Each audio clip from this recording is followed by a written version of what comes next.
Donc je vais passer la parole à Florence de Bout du groupe de méditation Raja Yoga qui va tenir une conférence avec pour intitulé de l'écologie citoyenne à l'écologie spirituelle.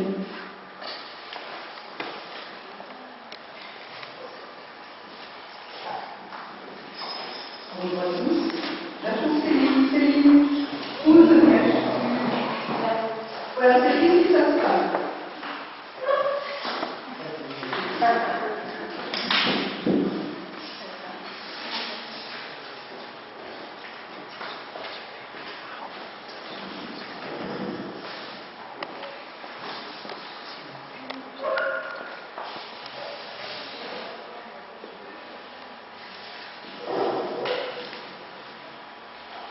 Merci à tous. Je vous remercie.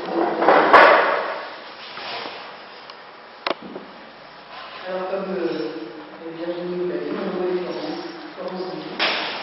Je suis ici pour témoigner d'une expérience que je vis depuis 25 ans maintenant, et qui est une expérience de la méditation, c'est-à-dire une connexion avec une certaine intériorité.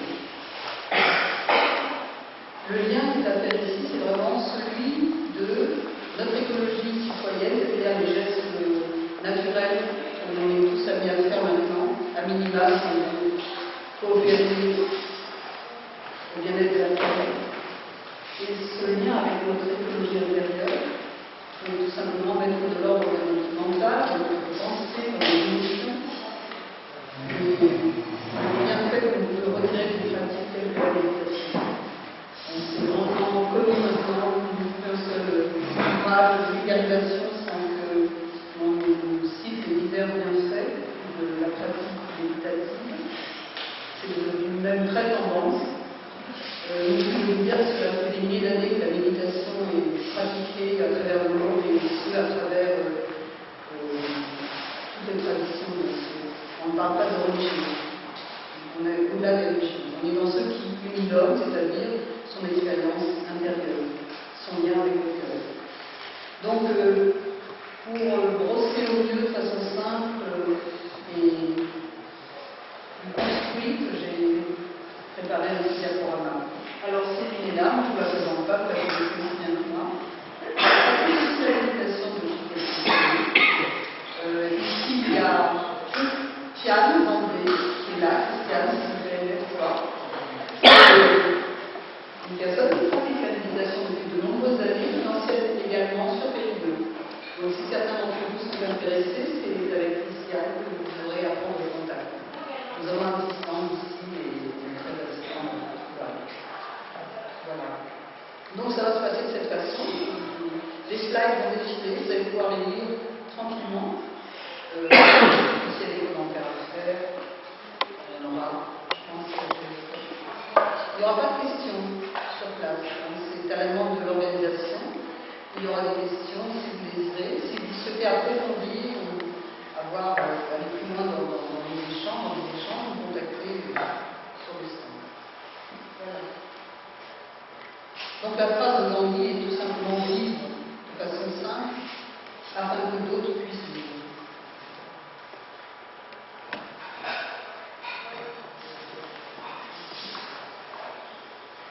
Le constat est que dans nos pays industrialisés, le mode de vie ou de production met en grand danger écologique notre planète avec des conséquences multiples. Il y a une surconsommation et un gaspillage de la ressource naturelle.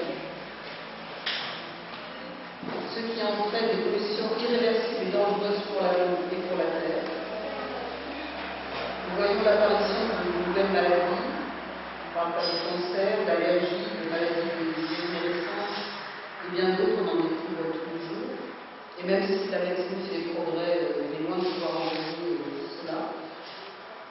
Évidemment, nous sommes en dépassement écologique à cause d'une accumulation de déchets qui engendre une grande toxicité pour la planète et pour nous autres, les êtres humains. Aucun de nous n'est épargné. Toutes les espèces sont concernées par cela.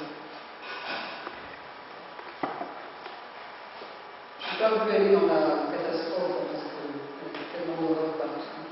Et donc voilà le genre de pollution et dans quel état de grand danger nous sommes en train de mettre notre pauvre planète.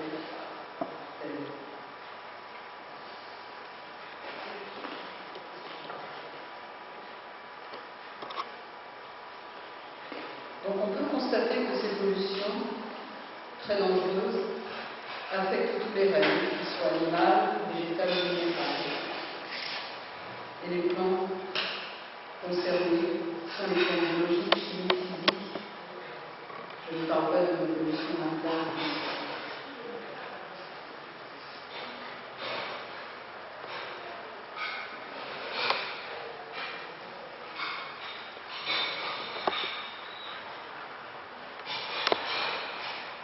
Si vous êtes là, c'est que vous êtes concerné par la participation citoyenne, par ces gestes quotidiens, par ces décisions qu'on peut prendre individuellement, de consommer différemment. Effectivement, nous sommes de plus en plus nombreux à nous tourner vers une agriculture biologique qui soit soucieuse du respect de notre environnement. Et nous essayons d'adopter un comportement responsable, par exemple en construisant des habitats plus sobres et plus performants en consommation d'énergie. C'est un exemple.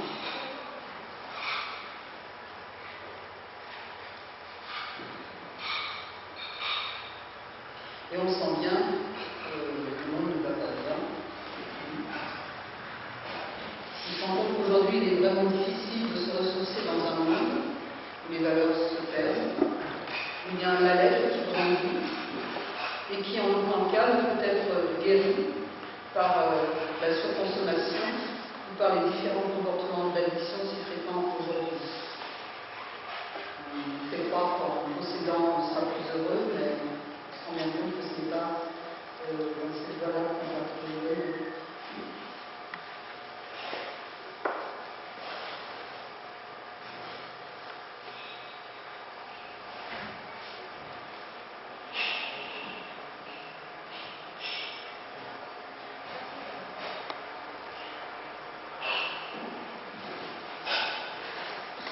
Si nous parlons de pollution mentale, nous observons qu'il est vraiment difficile pour chacun de nous de gérer les pollutions mentales qui sont d'ordre psychique, émotionnel, et qui sont dues à cette agitation, qui sont dues au stress, et que cela engendre une dépression.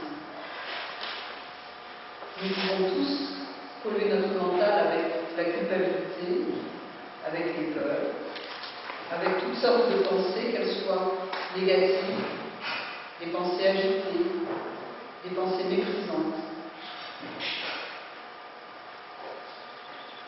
Il est donc nécessaire d'éliminer toutes ces pensées afin d'améliorer notre écologie intérieure et de développer une attitude positive envers la vie, envers nous-mêmes. On peut penser à un jardin ou à notre vie.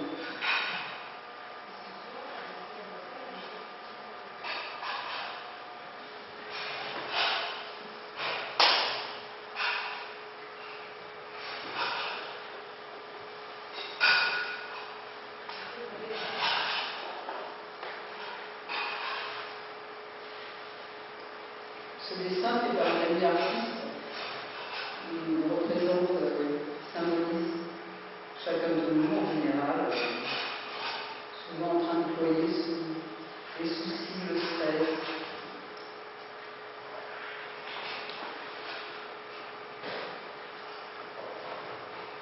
Par contre, on sait aussi qu'il y a des solutions qui sont vraiment concrètes, qui sont pratiques et qui sont efficaces. On peut décider de mettre un terme à cette consommation effrénée qui de toute façon ne combleront pas le vide intérieur.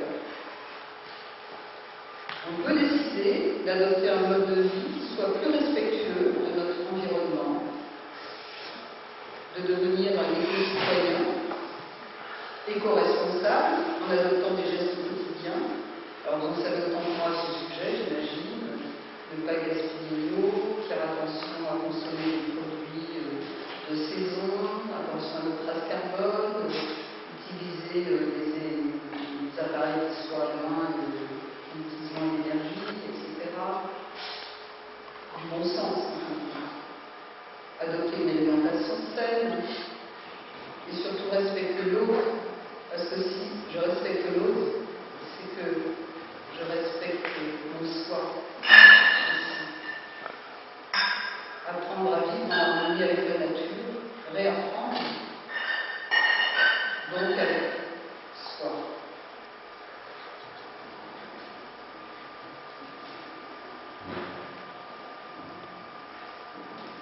Un sage a dit: soyez tout à fait simple pour être identique à la nature.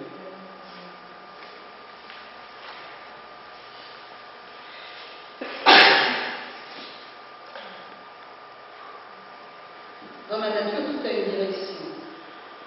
Ça répond à la nécessité, ça répond à un besoin de justesse, et ça répond à l'évolution.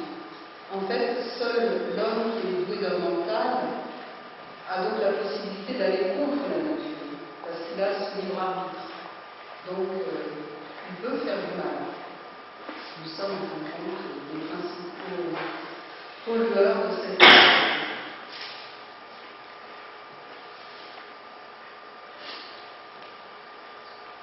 La véritable écologie, celle que j'appelle moi l'écologie spirituelle, est celle qui nous permet de retrouver l'harmonie avec mon soi, de faire un certain travail qui est vraiment praticable par tous et qui me permet d'aller au-delà du stress, au-delà des émotions, au-delà de l'agitation mentale et de me reconnecter à cette présence intérieure qui est reconnue par tous.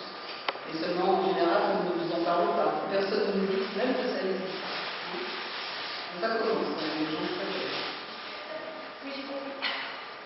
Et quand, par une pratique telle que la nôtre, qui fait partie du Raja Yoga, nous faisons cette pratique de nettoyage, nous éliminons ces impressions, ces tensions, nous traversons ces zones où le mental est agité et nous retrouvons tout simplement notre nature originelle, c'est-à-dire une harmonie tout à fait naturelle. Soyez tout à fait simple pour être en harmonie avec la nature. C'est ce que cela veut dire.